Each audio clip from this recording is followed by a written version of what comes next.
Hello everyone, आज है 22 अप्रैल और आज इस वीडियो में हम बात करने जा रहे हैं रिलायंस इंडस्ट्रीज के बारे में। देखिए, रिलायंस इंडस्ट्रीज का जो शेयर है ये 1350 रुपए के आसपास ट्रेड कर रहा है। तकरीबन 9% का यहाँ पर ग्रोथ देखने को मिला है, बहुत बड़ी तेजी आई है। 110 रुपए अप रहा है ये शेयर और उसका सबसे बड़ा रीजन है कि भैया फेसबुक आ गया है यहाँ पर हिस्सेदारी खरीदने के लिए। और ऑलमोस्ट कहा जा रहा है कि ये जो न्यूज है ये कंफर्म है और उसके चलते इतनी बड़ी तेजी है। तो इस वीडियो में हम बात करेंगे कि क्या रिलायंस इंडस्ट्रीज में खरीदारी का मौका यहाँ पर है कि नहीं। तो वीडियो को शुरू करूँ उससे पहले अगर आपने अभी तक चैनल को सब्सक्राइब नहीं किया है तो प्लीज अभी इसे सब्सक्राइब कर लीजिए, क्योंकि आगे भी बहुत सारे वीडियोस हैं जो आपको काफी ज्यादा हेल्प करेंगे।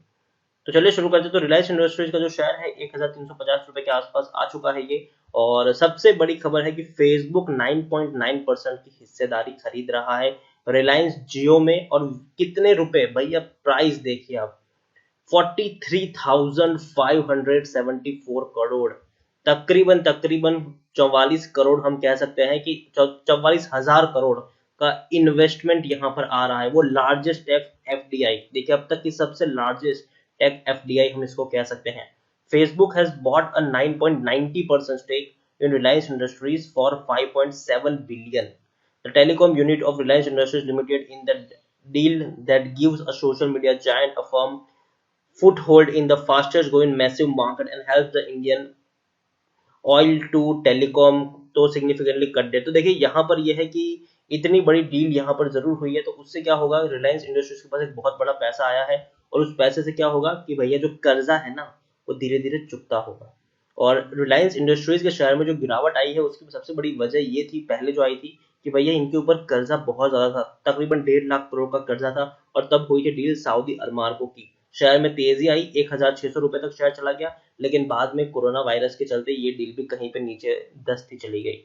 लेकिन अभी आ गया है फेसबुक, जिन्होंने इतनी बड़ी हिस्सेदारी खरीदी है, इतना बड़ा पैसा आया है। और डेफिनेटली आने वाले दिनों में सऊदी अरमाको की डील भी जो अगर टेबल पर आ गई ना, तो याद रखिए 2,000 रुपए तक पहुंचने से इसको कोई नहीं रोक सकता। पिछले एक महीने की हम बात करें तो 32% का ग्रोथ है। आप देखिए 880 रुपए के बाद से इसमें बस तेजी ही तेजी आई है, बस तेजी ही तेजी। अगर थोड़ी बहुत गिरावट आ भी गई है तो भैया वापस से इसने बाउंस बैक किया है, वापस से बढ़िया बाउंस बैक भी इसने किया है। पिछले एक साल में रिलायंस इंडस्ट्रीज में 30%, 0.30% का ग्रोथ है। मतलब जहां था वहीं कह सकते हैं। 1,600 रुपए तक का हाई है और 880 रुपए तक का लो है। देखिए ऑलमोस्ट जो गिरावट आई थी कोरोना के चलते वो सारी की सारी यहाँ पर रिकवर हो चुकी है।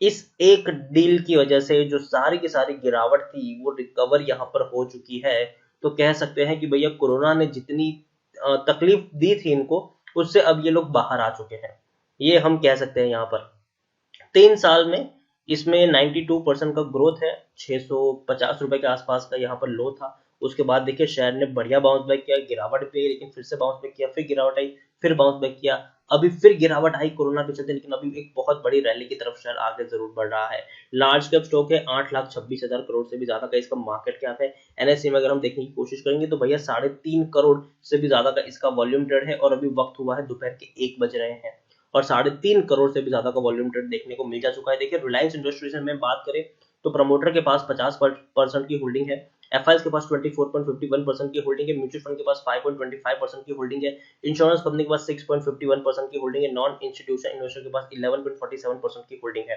प्रमोटर के द्वारा एक भी शेयर गिरवी नहीं है।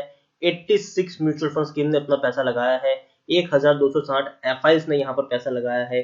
प्रमोटर विथ हाईएस्ट होल्डिंग की बात करेंगे तो देवर्षि कमर्शियल है, जिनके पास 11.21% की होल्डिंग है। हाईएस्ट पब्लिश होल्डर यहाँ पर एलआईसी है, जिनके पास 6.15% की होल्डिंग है। इंडिविजुअल इन्वेस्टर होल्डिंग 8.73% की देखने को मिली है और 65% का डिविडेंड पे कर रहे हैं। मतलब पर शेयर आपको 6.5 रुपए मिल रहे हैं, पर शेयर 6.5 रुपए मिल रहे हैं। रिलायंस इंडस्ट्रीज की बात करने जाए तो टेक्निकल रेटिंग अब बहुत ही शानदार इनकी दिखाई दे रही है भैया, काफी शानदार टेक्निकल रेटिंग यहाँ पर हमें देखने को मिल रही है। पीई 22.79 है, इंडस्ट्री पीई 15.05 है, बुक वैल्यू 639 है, प्राइस टू बुक वैल्यू 2.07 है, 65% का डिविडेंड पे कर है, ईपीएस 58 के आसपास है, डिलीवरी 29 के आसपास देखने को मिल रही है।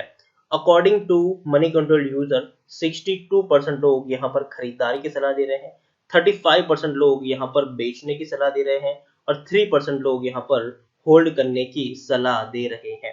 यहाँ पर अगर हम बात करने जाए तो भैया आज आप देख सकते हैं कि सबसे बड़ी दिक्कत यहाँ पर रिलायंस इंडस्ट्रीज में थी कि भैया इनके ऊपर कर्जा बहुत ज्यादा था। तकरीबन 1.5 लाख करोड़ का कर्जा था ये। रिलायंस जियो को सेटअप करने में एक बहुत बड़ा पैसा इन्होंने खर्च किया है और इसीलिए इनका जो कर्जा था वो इतना ज्यादा बढ़ गया, क्योंकि देखिए 1 लाख करोड़ से भी कम था। 2018 में 19 में वो काफी ज्यादा हो गया था यहाँ पर। तो इसी कर्जे के चलते इस शेयर में गिरावट भी आई थी। अगर मैं आपको यहाँ पर दिखाने की कोशिश करूं पिछले 1 साल का डेटा, तो देखिए इसी कर्जे के चलते अगर शेयर में एक गिरावट हमें जरूर देखने को मिली थी और उस गिरावट के बाद शेयर ने बाउंस बैक किया था जब उनकी सऊदी अरमार्को वाली डील हुई थी। यहाँ पर देखिए इसीलिए शेयर में गिरावट आई थी। 1128 रुपए तक शेयर टूट गया था, लेकिन बाद में रिलायंस की एनुअल जनरल मीटिंग हुई और उसमें मुकेश अंबानी जी ने पूरा का पूरा प्लान रिप्रेजेंट किया कि किस तरीके से वो आने वाले 18 महीनों के अंदर जीरो डेट वाली कंपनी बन के दिखाएंगे, मतलब कि अपना जितना भी कर्जा है वो सारा का सारा खत्म कर देंगे।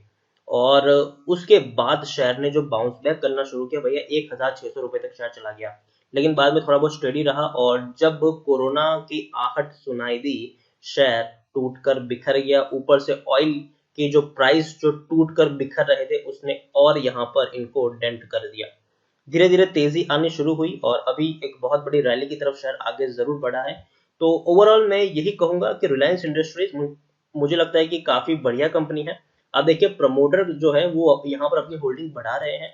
47% की होल्डिंग थी, अब सीधा 50% तक पहुंच चुकी है। 3% जितनी होल्डिंग यहाँ पर प्रमोटर ने अपनी बढ़ाई है। तो प्रमोटर यहाँ पर खरीदारी कर रहे हैं और याद रखिए इनके जो प्रॉफिट्स हैं वो काफी बड़े हैं। 10-10 हजार करोड़ के प्रॉफिट इनको हर क्वार्टर में मिल रहे हैं। तो ओवरऑल कंपनी का जो बिजनेस है, ऑयल वाला बिजनेस, अभी मैं मानता हूँ कि बहुत ठंडा चल रहा है, क्योंकि ऑयल प्राइस में जो गिरावट देखने को मिली उससे डेफिनेटली थोड़ा ठंडा बिजनेस जरूर है। लेकिन फिर भी एक बहुत बड़ी कंपनी है रिलायंस इंडस्ट्रीज। पेट्रोकेमिकल और रिफाइनिंग का सबसे बड़ा बिजनेस है इनका। और अगर हम बात करें टेलीकॉम की तो भैया रिलायंस जियो ने बाकी सारी कंपनियों को पीछे छोड़ दिया है। इंडिया में अगर हम बात करें तो टेलीकॉम में सबसे पहले नंबर की कंपनी रिलायंस जियो बन चुकी है। अगर हम बात करें नंबर ऑफ सब्सक्राइबर यूजर्स की, अगर हम बात करें तो रिलायंस जियो के पास सबसे ज्यादा यूजर्स है अभी के दौर पर। तो सबसे बड़ी कंपनी है, रिटेल में भी काफी बड़ा नाम है इनका और इन्वेस्टमेंट भी काफी बड़े यहाँ पर इनके देखने को मिल रहे हैं। अभी भी मुझे लगता है कि कंपनी में काफी दमखम है।